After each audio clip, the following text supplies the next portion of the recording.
waj'alna ya Rabbana min ahlika ya Allah. Baik, ikhwah fillah, maju aja, gak apa-apa. Di waktu yang pendek ini kita akan coba membedah kitab yang jarang kita bedah, Al-Inbah ala Tarakillah, karya Syekh Al-Akbar Muhyiddin Ibn Arabi, Qaddasallahu sirrahu. Beliau wafat tahun 638 Hijriah, berarti sezaman dengan Imam Syazili, ya, dan muridnya Syazili, yaitu lebih tepatnya sezaman dengan Abul Abbas Al-Mursi, ya. Dan seperti yang pernah saya sampaikan, beliau muhaddits dan dapat sanad ijazah dari muhaddits di zamannya, yaitu Abu Thahir As-Silafi. Dan sebelum dia sampai di Mekah, dia sudah nulis biografi guru-gurunya, dan juga ada gurunya yang perempuan, ya. Ada judul kitabnya Ma'arijul Quds. Itu di situ dia menyebutkan sekitar syariat, kesempurnaan hakikat. Begitu juga syariat tidak akan sempurna tanpa hakikat, hakikat tidak sempurna tanpa syariat. Begitu sampai selesai.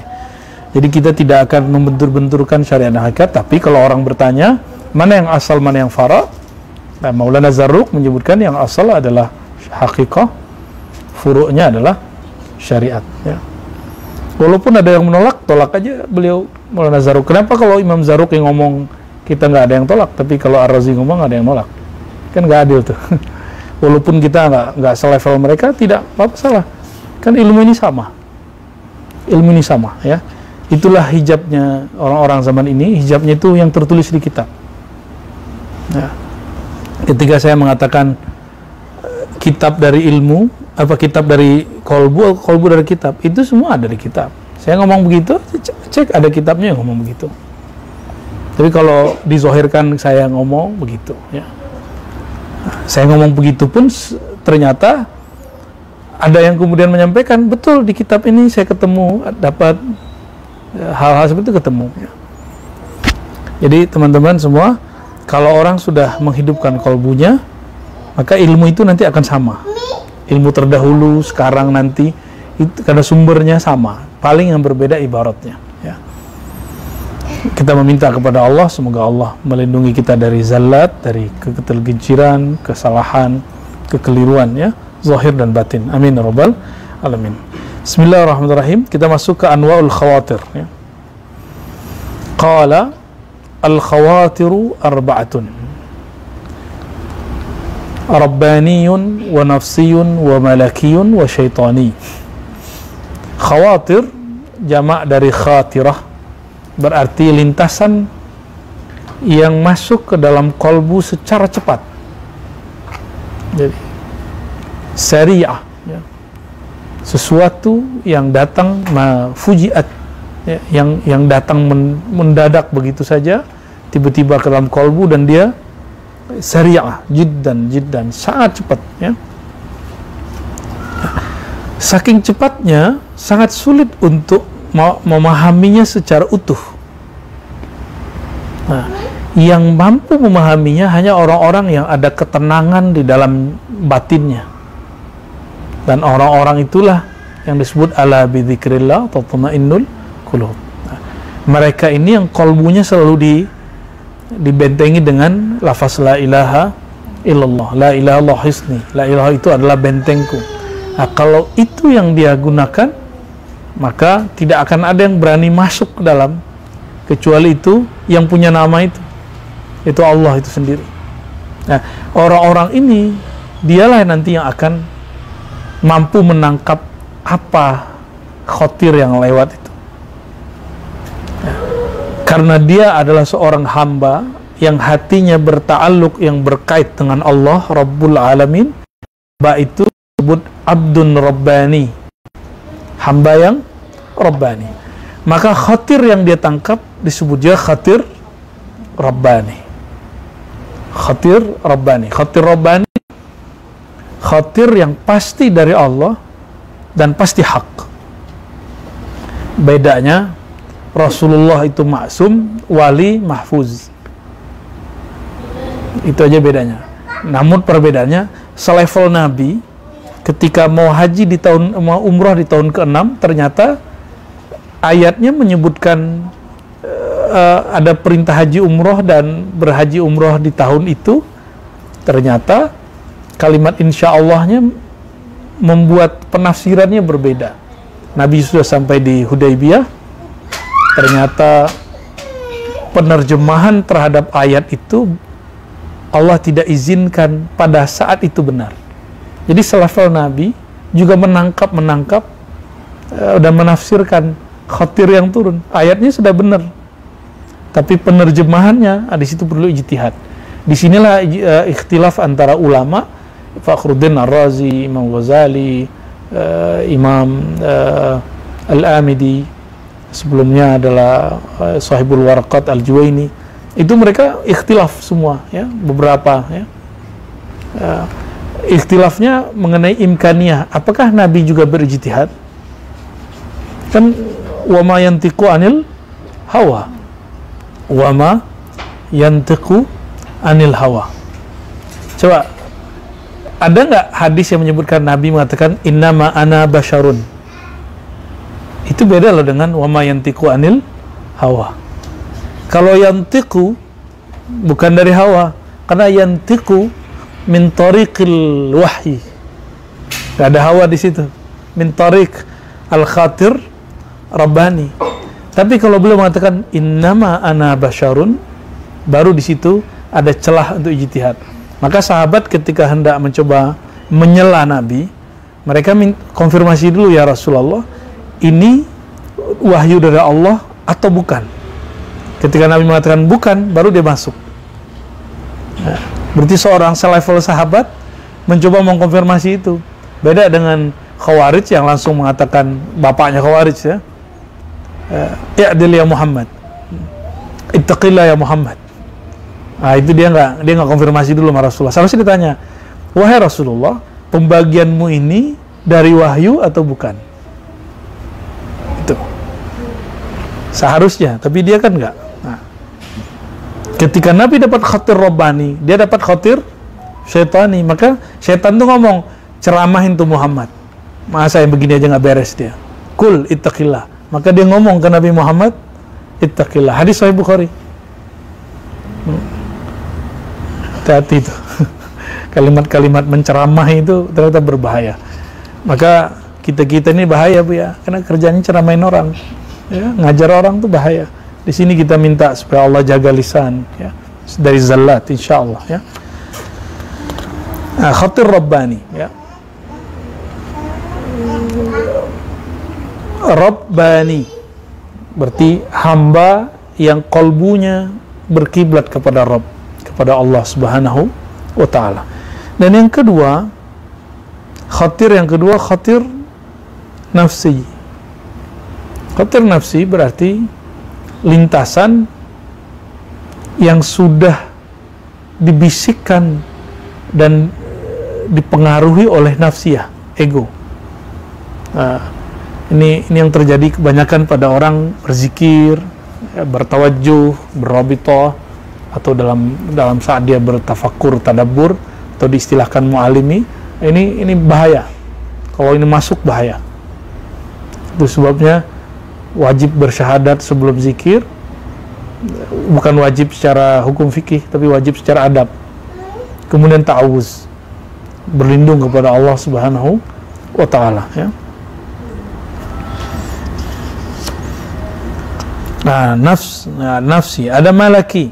Yang keempat, yang ketiga tadi malaki. Khatir yang sumbernya dari malaikat.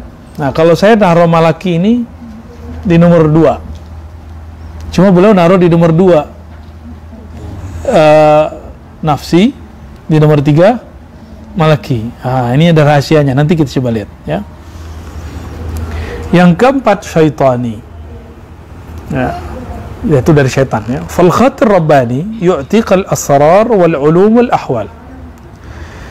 Khatir rabbani isinya kalau enggak asrar, rahasia, kalau enggak ulum, keilmuan, Kalau yang ketiga ahwal, hal rohani. Ya. Hal itu seperti taubah, syukur, sabar, yang makomat yang sudah ditulis di dalam kitab-kitab makomat, ya. Ya. Kalau ulum, keilmuan. Orang-orang yang lengkap diberi ini Nabi Muhammad sallallahu alaihi wasallam. Hampir semua wali diberikan ini, tapi ada yang dibuat lebih, yang diberikan asrar lebih, maka kalam-kalam dia akan sulit dipahami oleh orang-orang yang ahli zahir. Ya. Nah, yang masih bisa dipahami ahli zahir itu orang-orang yang diberikan ulum, ilmu-ilmu, karena ilmu bisa ditakar oleh akal. Tapi kalau asrar enggak semua. Nah, asrar itu yang paling tinggi adalah asrar zatullah, zatillah, wa sifatillah, wa asma'illah, wa af'alillah. Itu yang paling tinggi. Asrar daripada zat Allah, asrar daripada sifat Allah, nama Allah, dan fi'il perbuatan Allah subhanahu wa ta'ala. Itu isi asrar. Nah, ini kebacanya semua ini oleh apa? Kalau asrar dibaca oleh ruh, kalau ulum yang mampu nangkap fuad.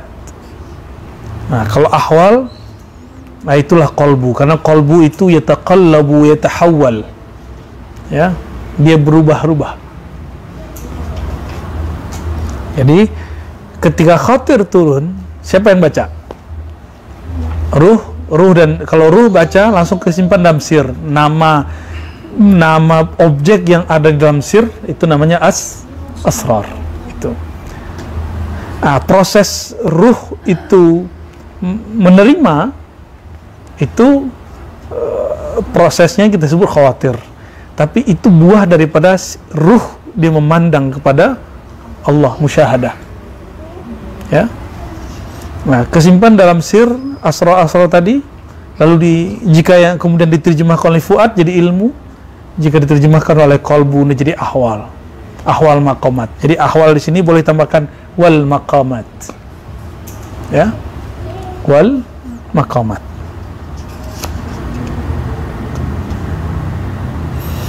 Wan nafsi huwa alladhi ya'muruka bima la khaira lak fih wa la syarra 'alaika fih. Ya, sedangkan nafsi, nah ini nafsi itu jangan diartikan terlebih dahulu nafsu, tapi itu diri aja, ya.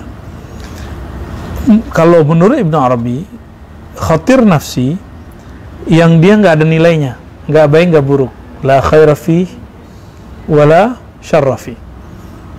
Itu khatir yang menyuruhmu, mengabarkanmu, menggerakkanmu untuk sesuatu yang tidak ada nilai baiknya atau nilai buruknya. Ini versi Ibn Arabi. Berarti dia mengalihkan kepada kata nafs. Nafs itu kan netral. Nafs itu baru bermasalah ketika ada sifatnya. Nafs ammarah, nafs lawamah, nafs mulhamah. Kalau dia nafs mutmainnah, tidak ada masalah. Nah, jadi nafs itu sendiri aman, karena dia tidak ada nilainya. Karena dia tidak ada nilainya, maka dia agak bego-bego dikit. Jadi ketika kedunguan nafs inilah yang berbahaya. Jadi awalnya dia aman, tapi karena dia bego, dia bodoh, ya, la khaira fihi wala syarr. Berarti la ilma fihi, nggak ada ilmu di situ.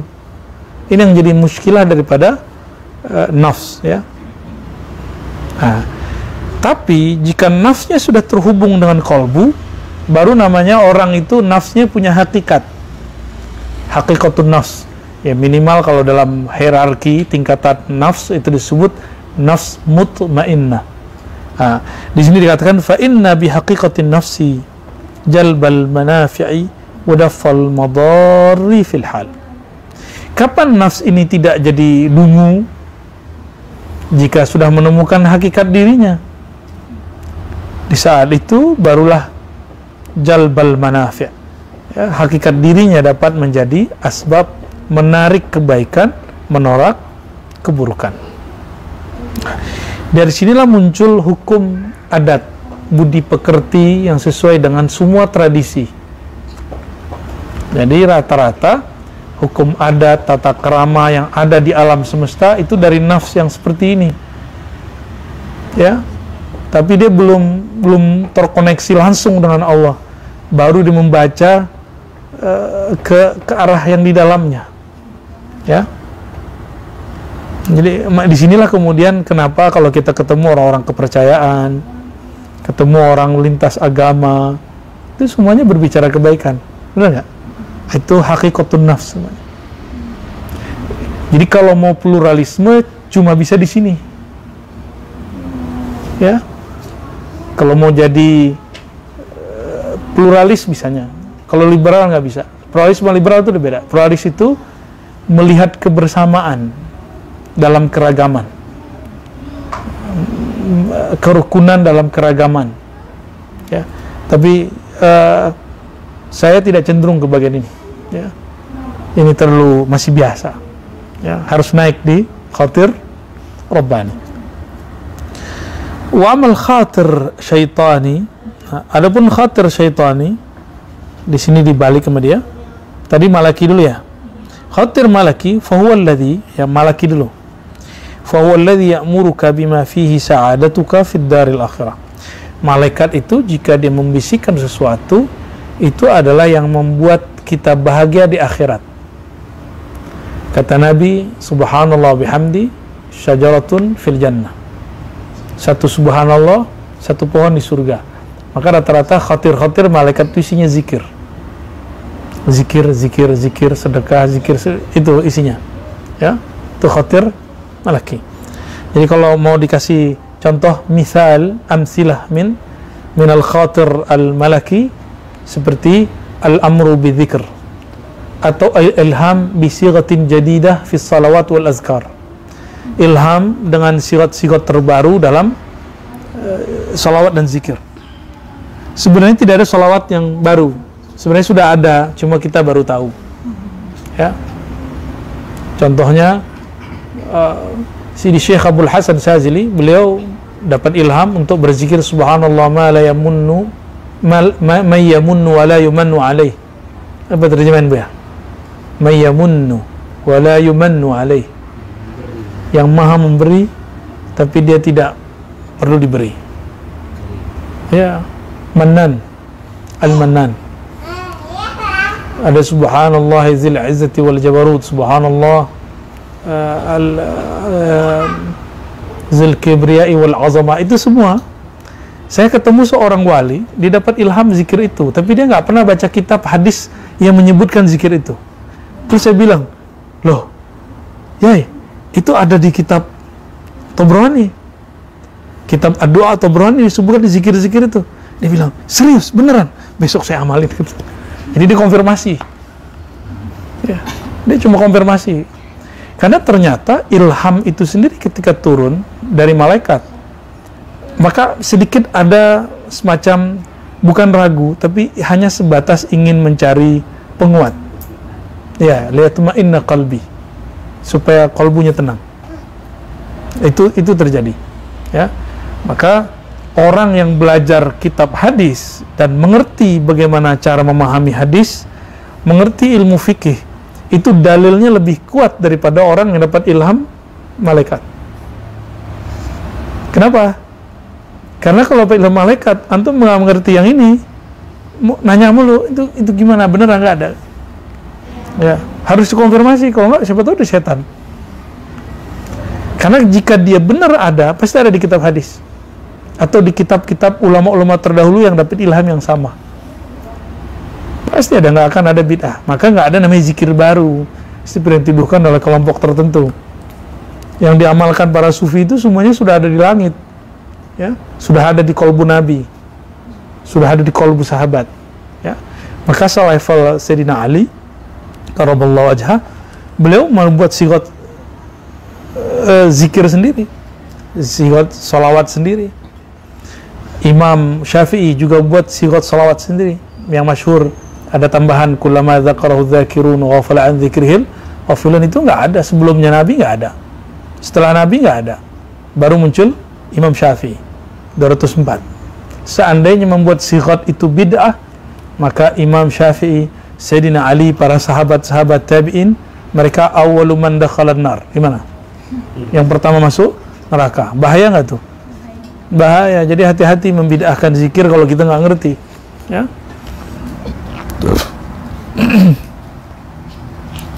Insya Allah anak-anak ribat aman lah ya. Insya Allah lah ya. Toh ada juga yang enggak. Al-khatir asy-syaitani, yang terakhir khatir syaitani. Khatir syaitani alladhi ya'muru bika bima fihi syaqa'uka fid daril akhirah, yang membisikkan kamu, yang selalu mengajak kamu kepada hal-hal yang membuat kamu sengsara di akhirat. Berarti lawan khatir malaikat ya. Nah, yang netral sendiri nafs. Tapi karena nafs ini ada kedunguannya, maka dia harus dibimbing, dilatih. Jadi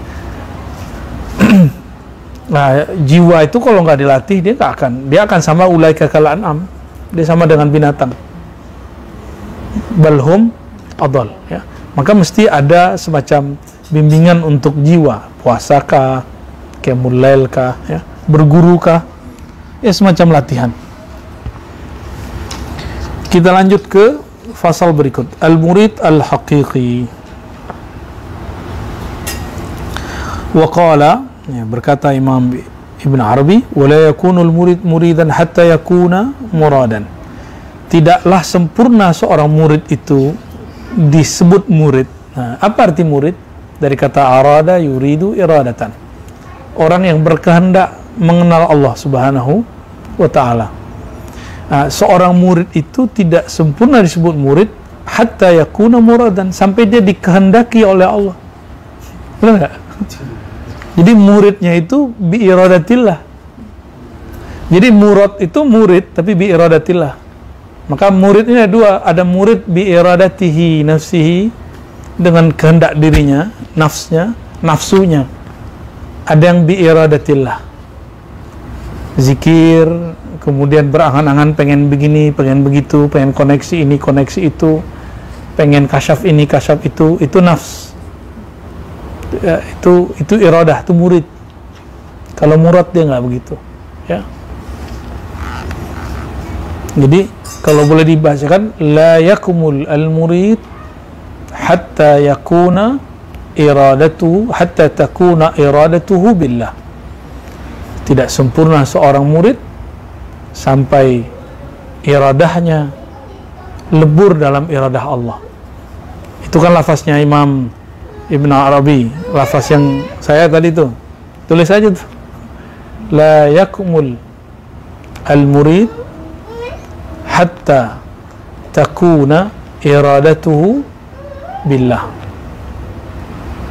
ay tufni iradatahu fi iradatillah, ya. Wala yakunu al-muradu muradan hatta yakuna muridan. Sama, seorang murad tidaklah sampai kepada murad sampai dia sudah melewati murid. Nah, murad itu hakikah, murid itu thariqah. Murid ketika dia berthariqah yang diamalkan syariat, bukan? Ya. Maka la yakunul muradu muradan, tidaklah seorang murid sampai pada bab hakikat sampai dia menjalani syariat. Itu maknanya. Ya. Hatta yakuna muridan, sehingga dia mengambil mujahadah riyadhah dalam mengamalkan syariat. Mujahadah riyadhah inilah kemudian yang diramu oleh para ulama disebut thariqah. Thariqah ini kemudian ada namanya, ada Syazili, Naqsyabandi, Tijani, Samani, Idrisi, macam-macam, ya. Dan semuanya terhubung kepada baginda Nabi Muhammad sallallahu alaihi wasallam, ya. Jadi murid orang yang berthariqah, murad orang yang sampai kepada hakikah.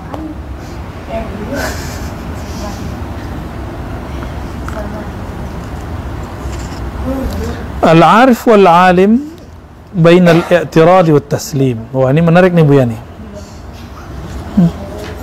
Bismillahirrahmanirrahim. Qala al-arif idza i'tarada ahlakathu al-haqiqah wa idza sallama ahlakahu al-adab wa fi najati al-haqiqah ahlakahu al-abad. Wal 'alim billah idza i'tarada lam yuhlikhu syai' la haqiqah wa la haqq wa idza sallama ahlakahu al-haqq wa laysa bi'alimin idzak. Coba ini terjemahannya agak hati-hati nih ya. Jadi ada namanya arif, ada namanya alim. Dia membedakan ini. Ternyata di teksnya ada alim billah. Sedangkan yang arif baru cuma arif, bukan arif billah. Ini arif orang berilmu gitu aja. Idza i'tarada, jika dia ingkar, jika dia menolak, ahlakathul haqiqah, maka hakikat akan membinasakannya. Wa idza sallama, jika dia menyerahkannya, berserah taslim, ahlakahul adab, dia habis dengan adab. Wa fi najatil haqiqah, dalam keselamatan hakikah, ahlakahul abad, maka yang membinasakan dia adalah keabadian. Gimana tuh? Ya, tar dulu ya, sabar dulu. Terjemahin dulu. Wal alim billah, orang yang alim kepada Allah, idza i'tarada, jika dia mengingkari, menolak, lam yuhlikhu syai', tidak satu pun yang menghancurkannya. La haqiqah wa la haqq, tidak ada yang enggak mau sama aja disebut haqiqah ataupun disebut hak. Ya. Kalau tadi al-arif, jika dia i'tarada, maka hakikat menghancurkannya. Kalau alim enggak. Ya, la haqiqah wa la haq. Wa idza sallama, kalau dia justru menerima, ahlakahul haq, maka al-haq lah yang akan menghancurkannya. Wa laysa bi'alimin idzak, pada saat itu dia tidak lagi disebut alim. Terus apa dong?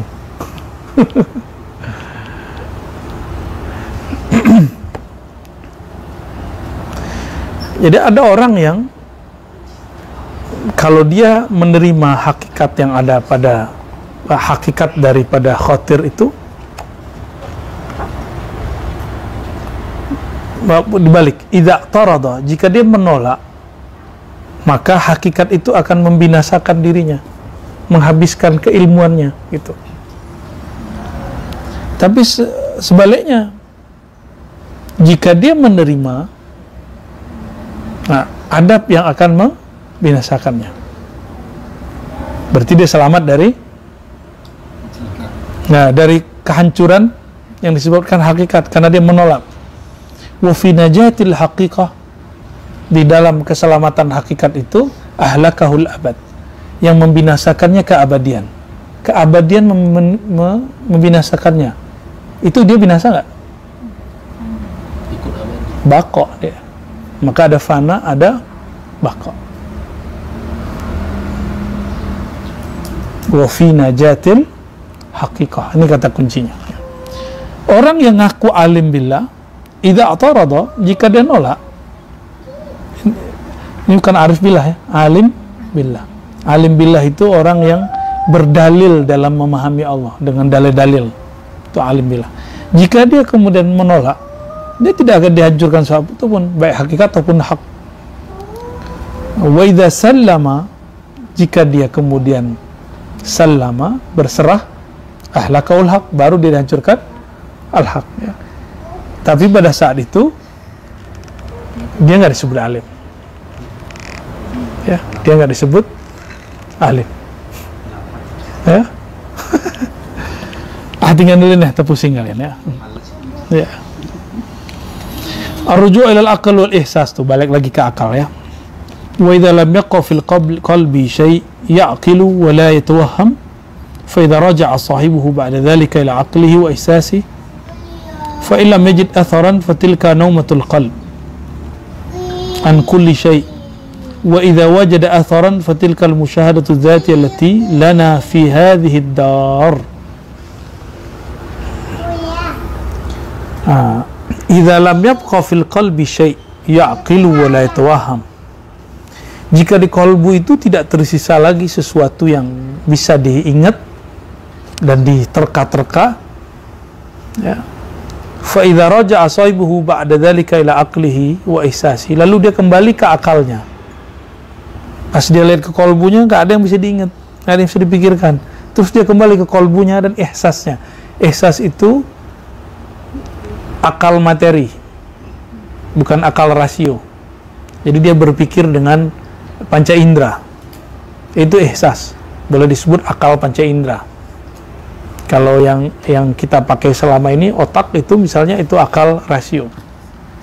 Fa illam yajid atharan, jika ketika dia kembali ke akalnya, kembali ke ihsas, kembali dia berpikir secara kaidah-kaidah usuliyah atau secara ihsas dia cari ke kitab, terus nggak ada asarnya di kalbunya, nggak ada asar, nggak ada efek. Fatilka naumatul qalbi an kulli syai', tanda kalbu tertidur dari segala sesuatu. Maksudnya apa tuh? Kalbu nggak tahu apa-apa, ya, tertidur dari segala sesuatu berarti dia fana. Fana itu hilang, nggak bisa diingat. Ya, saya mengalami itu dulu sering. Jadi baru zikir la ilaha illallah beberapa kali hilang, nggak bisa diingat, tapi enak aja, nggak bisa diingat. Nah, itu namanya naumatul qalbi an kulli syai'. Kalbu tertidur dari segala sesuatu. Nah, itu fana. Nah, ada yang lebih tinggi, baqa. Wa idza wajada atharan.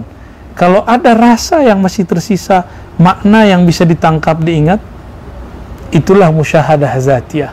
Musyahadah yang sebenarnya yang menjadi hak kita di dunia ini. Inilah yang dikatakan di Quran, siapa yang di bumi, di dunia ini dia buta, di akhirat dia buta. Ya. Jadi ada fana, ada baqa. Jangan fana terus, ya. Nah, disitulah kenapa ada tafakkur, ada tadabbur, ya. Zikir, lalu kita meresapi makna, ruh kita koneksi dengan Rasulullah, dengan aulia-aulia Allah. Nanti akan muncul hikmah-hikmah. Itu yang disebut muhadatsah khidriyah, ya. Muhadatsah khidriyah, di situ dia. Nah, tapi selama dia fana, dia nggak akan bisa membaca apapun, mengingat apapun. Nah, karena berkaitan dengan ini, kita masuk ke bab terakhir, ya, yaitu tentang mukasyafah dan musyahadah. Bismillahirrahmanirrahim. Qala al-mukasyafatu altafu minal musyahadah wa atab. Oh, betul, ya. Wa likulli musyahadatin kashfun, fama min musyahadatin illa wa kashfuha atammu minha wa altaf. Wa qad yakshifu wa la yushahid, wa qad yushahidu wa la yakshif. Wa qala zin ala nafsika qabla yuzan alaik. Itu sama dengan mutu qabla an tamutu, ya. Al-mukasyafah, ada mukasyafah dari kata kasyafa, berarti menyingkapkan, penyingkapan sesuatu. Apa yang disingkapkan? Yaitu tabir-tabir hati. Tabir kolbu jika dibuka namanya mukasyafah. Tapi mukasyafah ini juga hanya sampai di nafsiyah, mukasyafah nafsiyah. Jadi kita boleh bagi, ada mukasyafah qalbiyah, ada mukasyafah nafsiyah. Mukasyafah nafsiyah, nah, di bawahnya nanti ada yang berkaitan dengan syahwat, ada yang berkaitan dengan akal, ada yang berkaitan dengan mahsusat, objek-objek yang dapat diindra. Yang ini la haqiqata laha, gak ada hakikatnya, itu palsu semua.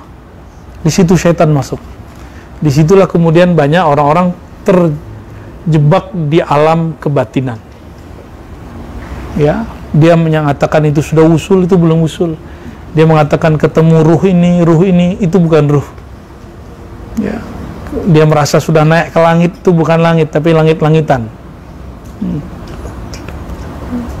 Itu dia ya. Bahkan mungkin mereka ngerasa naik ke aras, bukan aras itu, aras-arasan paling.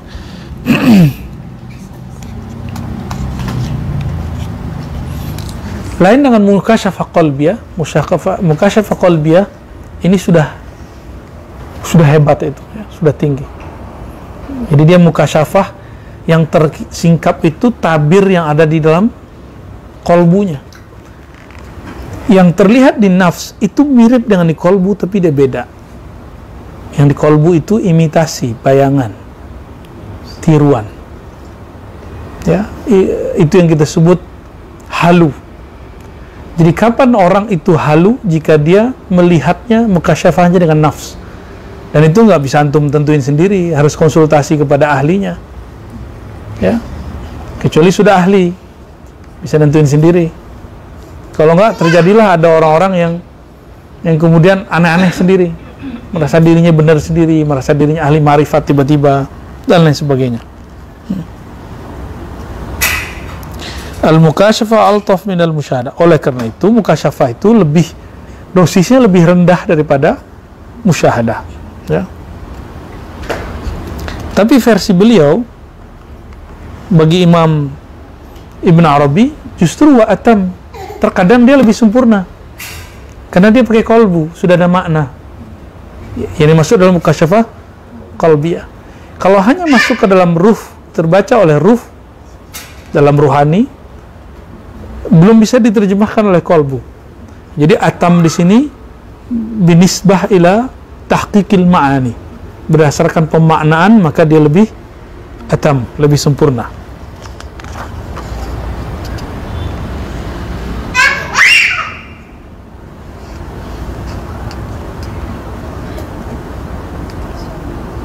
Ya, walikulli musyahadatin kasyaf. Setiap musyahadah itu ada kasyafnya. Setiap musyahadah ada kasyafnya. Terus mana yang lebih tinggi?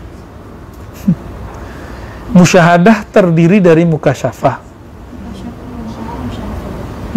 Musyahadah itu ruh yang memandang. Mukasyafah kolbu. Tapi untuk kesempurnaan makna, maka dia harus masuk ke dalam kolbu. Gitu. Cuma secara kemurnian musyahadah.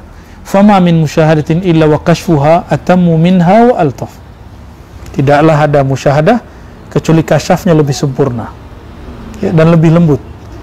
Wa qad yakshifu wa la yushahid. Kadang orang dibuka tabirnya tapi dia nggak bisa lihat, nggak bisa menyaksikan. Wa qad yushahidu wa la yakshif. Ada yang dibukakan tabir melihatnya tapi dia tidak bisa memaknai. Nah, yang sempurna Rasulullah, kemudian Al-Ghaus, lalu di bawahnya Al-Kutub. Ya? Wa qala zin ala nafsika qabla ayuzana alaik. Ya? Maka timbanglah dirimu sebelum kamu ditimbang. Ya? Jadi ketika di Quran itu ada yuhasibkum bihillah, Allah menghisap kamu, itu yang dihisap yang begini-ginian. Ya, mukasyafah dia mukasyafah apa? Sehingga dia tertarik mengatakan ini, mengatakan itu, ya. Dan mukasyafah itu ada yang tadi kita sebutkan mukasyafah palsu, nafsiyah, ada mukasyafah yang murni, yang qalbiyah, ya. Di sini perlu kehati-hatian kepada orang-orang yang beristikharah, salat hajat, zikir, muhadasah khidriyah, muhadasah ruhiyah, ya, biar kita nggak terjebak nanti untuk memahaminya.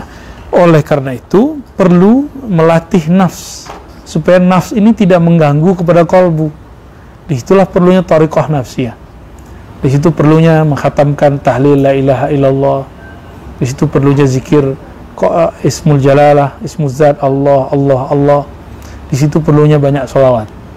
Di situ perlunya banyak puasa, dan yang aham syai' mursyid. Ada mursyid yang membimbing. Itu yang paling penting karena semuanya ada di mursyid. Ya. Tapi jika mursyidnya tidak sempat membimbing secara utuh, minimal kita jaga yang tadi itu. Dia kasih kemudian riyadhah, kita amalin. Ya. Jam 3 senangnya tidur apa wiridan? Tidur ya? Iya, itu normal. Nafsiyah kita maunya tidur, tapi kolbu kita maunya dia bangun. Gitu. Ya. Senin Kemis, siang-siangnya enaknya puasa atau enggak? Kayaknya minum es gitu ya. Bener ya? Sahih itu. Tapi kolbu kita maunya nafsu dididik. Karena ketika nafsu dididik, dia akan nurut kepada kolbu. Tapi kalau dia nggak dididik, dia nggak nurut. Jadi kenapa selama ini nafsu kita liar, nggak bisa, was-was ini nggak bisa dididik, nggak bisa dibina? Asbabnya sederhana aja. Kita jarang sekali melatih nafsiyah. Ya. Jadi thariqah nafsiyah, thariqah mu'tabarah, thariqah semua, ruhiyah, thariqah semuanya harus kita pelajari supaya mendapatkan fa'alhamaha fujuraha wa taqwahanya ini bisa dikenal dengan baik. Jadi tujuannya hal-hal ini itu membaca fa'alhamaha, lalu dia Allah mengilhamkannya. Ha itu ke nafs,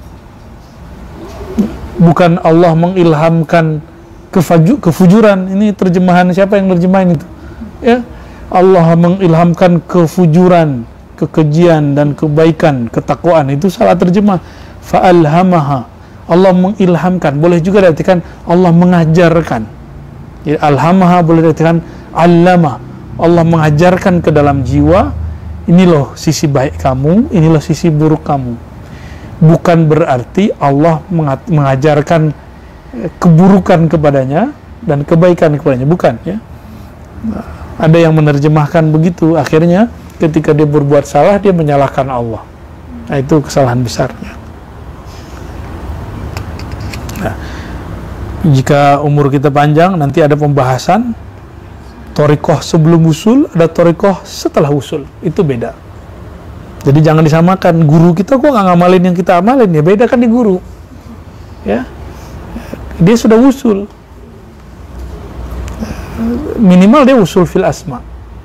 Kita disuruh zikir sehari sekian ribu, dia udah enggak, dia ngerokok-ngerokok doang, atau dia nongkrong-nongkrong doang, dia tidur-tiduran doang. Ya wajar, dia sudah selesai masa-masa begitu. Kita yang belum selesai. Nah, makanya para masyayikh mengatakan dulu, jika murid-murid bertemu kami di saat nihayat, ketika kami sudah selesai, mereka akan zindik, dikira jadi wali, cukup duduk-duduk, ngopi-ngopi, nongkrong-nongkrong, ngerokok-ngerokok, ngakak-ngakak gitu. Enggak. Seandainya mereka ketemu kami dari awal, kami jadi murid, tahaqqaqu, mereka akan menjadi ahli hakikat ya. Itu sebabnya kemudian thariqah mu'tabarah itu dilembagakan supaya orang ketika ketemu syekh, dia kemudian melakukan riyadhah. Zaman dulu belum, ya. Semoga Allah merahmati kita semua, melapangkan dada kita semua, memudahkan semua urusan kita. Amin ya rabbal alamin.